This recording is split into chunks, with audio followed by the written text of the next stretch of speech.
Good morning, good afternoon, or good evening, whatever time it is, wherever in the world it is that you are.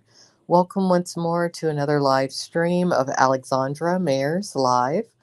And once more, we're going to continue with my page by page reading of the Bible, Modern English Version. I hope all of you out there are having a wonderful day today. I'm having a pretty good day. A pretty good day. Um, Tying up some loose ends when it comes to a few things, setting down some preparations in the event that certain things go ways that maybe I don't expect. But overall, I'm feeling good.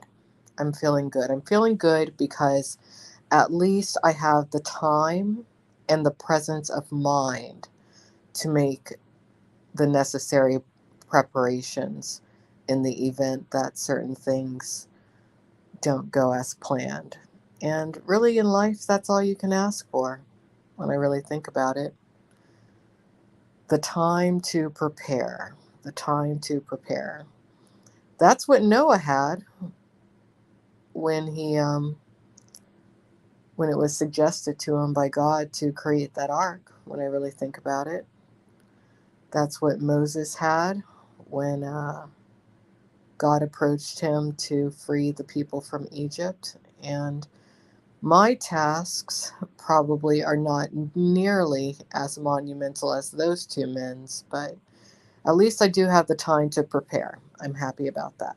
So let's go ahead and continue with the book of Exodus. Today we're going into Exodus 27, the altar of burnt offering, and I will provide my commentary as I see fit.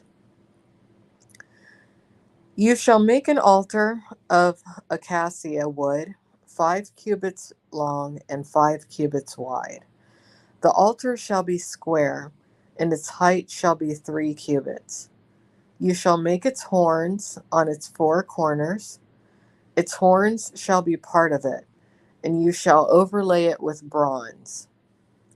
You shall make its pots for its ashes, and its shovels, and its basins, and its meat hooks, and its fire pans. You shall make all of its vessels out of bronze. You shall make a grating for it, a network of bronze, and on the net you shall make 4 bronze rings at its 4 corners. You shall put it under the ledge of the altar beneath, so that the net will reach halfway up the altar. You shall make poles for the altar, poles of acacia wood, and overlay them with bronze. The poles shall be put into the rings, so that the poles shall be on 2 sides of the altar when carrying it. You shall make it hollow with boards, just as it was shown you on the mountain. So shall they make it. And it is interesting how God mentions that Moses was shown this when he visited with God on the mountain. So again, Moses was shown some sort of an actual plan or blueprint of what he's being told to construct. And I did find a pretty good illustration of this tabernacle that is being constructed, and I put the link to it in the description of the last live stream for the reading and commentary I'm doing. It'll be for the live stream titled Exodus 25 and 26. So you might want to take a look at it if you're having a hard time visualizing what's being described here in Exodus 27 and also what was described in Exodus 25 and 26. Okay? All right, let's continue. The court of the tabernacle. You shall make the court of the tabernacle. On the south side there shall be curtains for the court of fine twined linen, 100 cubits long, for one side, and it shall have 20 pillars with 20 bronze sockets. The hooks of the pillars and their bands shall be of silver. So the metals that are mainly used here are gold, silver, and bronze. Okay. Likewise, for the north side in length, there shall be curtains 100 cubits long, and its 20 pillars and their 20 sockets of bronze. The hooks of the pillars and their bands shall be of silver. For the width of the court on the west side shall be curtains of 50 cubits, with their 10 pillars and their 10 sockets. The width of the court on the east side shall be 50 cubits.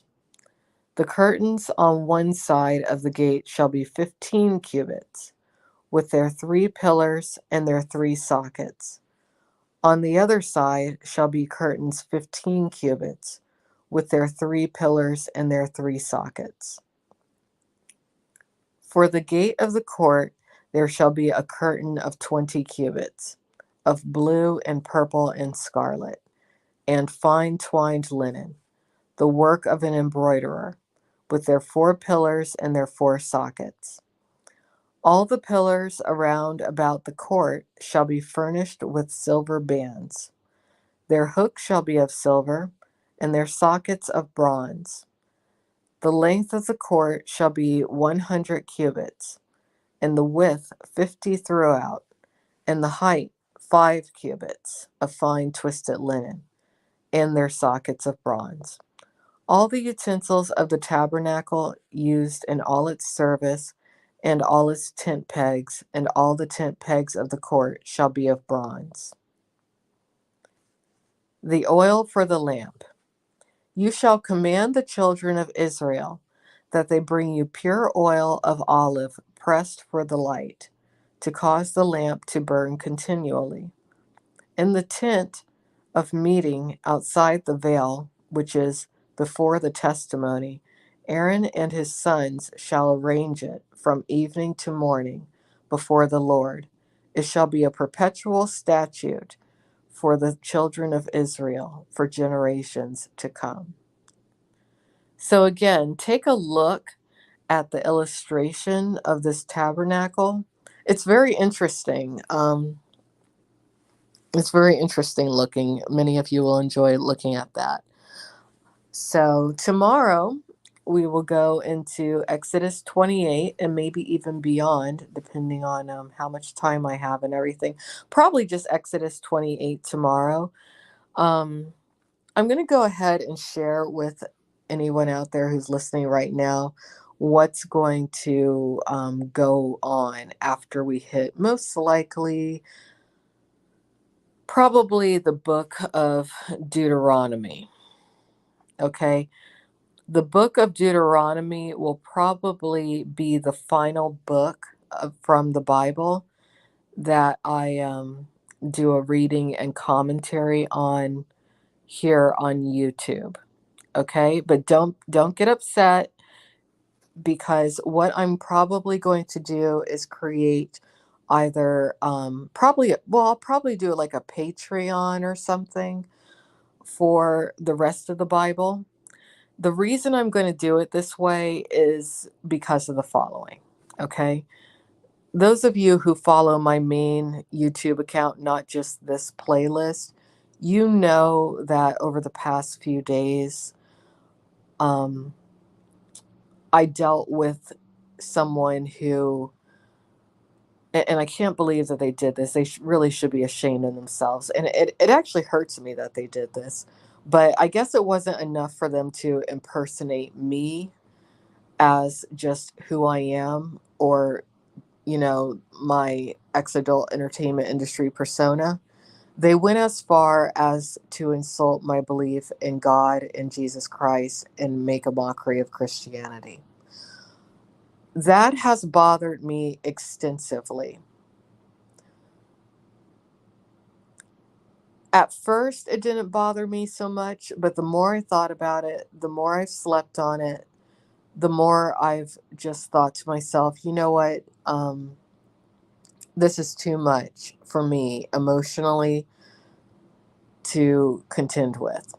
So, what I've come to realize is that there are some people I've dealt with not only recently, but over the years, who, without a doubt, not only don't believe in God, but they literally hate Christians. Okay. One of the main things that I contended with when I stopped performing in the adult entertainment industry was me being very public about my belief in God and Jesus. A part of that was because I was connected with a woman known as Shelley Lubin, who ran an organization called the Pink Cross. She has since passed away. I was never a part of the Pink Cross, but I thought it was wonderful that she did outreach to adult entertainers, and she did tremendously affect my life in a very positive way. And if it weren't for her, I probably would have stayed on a very negative path, and I probably wouldn't be who I am today. I'd either be in a very, very, very dark place, if not deceased. All right. So, seeing this person who likes to play different characters online and who has been impersonating me for a while, um, seeing this person making a mockery of Christianity and connecting that with me, it really, really, I mean, I almost wanted to vomit. It made me feel so sick. And then I thought to myself, I'm like, wow, you know what? This person is making fun of me, making fun of my religion, making a mockery of my religion, and then profiting off it because this person is receiving donations for doing this, for doing what they're doing, not only to me, but to other people too. Um, I just thought about it and I'm like, okay, so this person thinks that they have the right to do all this, and then at the same time, probably listen to these readings and commentaries. No, I don't want anyone who has taken who's taken the time and made the efforts and you know, put forth the energy to harm me in any way to be a part of this Bible reading and commentary. Absolutely not. So for a while, they might get to be because we are going to go up to the book of Deuteronomy. Okay. But after that, I am going to figure out a way to where the only way that you can access the rest of these readings and commentaries until we reach the end of the Bible is if you are a subscriber to whatever platform I choose. I don't know if it's going to be I don't know what platform I'm going to go with, but I'm going to make it as inexpensive as possible to join. If I can just make it like 1 cent, I'll do that. If there's a way for me to make it to where people can join um, without paying anything, fine. But I need to know who is joining. I'm not willing to allow anyone to listen to my reading and commentary of the Bible when we get to a certain point who has made efforts to harm me, my family, or others that I care about. So I hope that some of you out there understand, whether it be Patreon or some other platform, I will figure it out. But we're only going to go so far over here on YouTube. Um, I just feel better about it being that way. And again, I'm not going to I'm going to try to do it in some way to where it costs 1 cent or less to continue to listen because I just really don't want certain people to have the privilege of hearing me. And I'm not saying that from a vain standpoint, but I'm saying it from a standpoint when it comes to how I feel about myself. Um, it's not healthy for me to know that people who want to hurt and harm me are able to listen to something that I care about, and that's important to me, for them to only make a mockery of it. And thank you for understanding, Real Pixie. Thank you very much. Um, what else do I want to add? Not too much. I think that you're going to end up seeing a lot of people make a departure from YouTube slowly but surely, due to people who just aren't just maybe non-believers in Christianity, but who are adamantly attacking Christians. You know, uh, it's been going on since biblical times, really, when you think about it. And there always have been waves of attacks on Christianity, but I think we're in the midst of one of those heavy, major tsunami waves again. And it's scary. It really is. It's scary. But we have to be courageous. We have to be brave. I most certainly am. But we also have to be smart. And, a good offense is a good defense. So, I'll figure it out, because I want people who value this kind of knowledge to get it, but people who don't appreciate it or who want to abuse it, mm-mm. I'm not going to let people abuse me. And I suggest that you not allow people abuse you either. It's actually a hate crime when people attack Christians. It is considered a hate crime.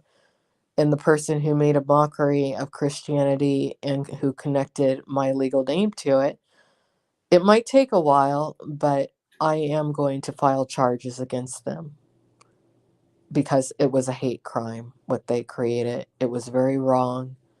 It was hurtful. And it hurt me a lot more than I normally would have thought I would have been hurt.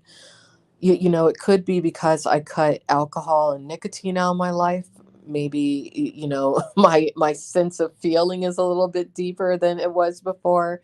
Or maybe it's because I'm in the midst of reading the Bible right now. I don't know. But it really has negatively affected me. I'm not just sad, I'm angry. And I'm angry in a much different way than I think I've been in a very, very, very long time. So I'll deal with it. I asked nicely for the person to stop, and if they can't, there's going to be some surprises. But anyway, thank you for listening to me ramble a bit today. I needed to get that off my chest. But all of you out there, have a wonderful day.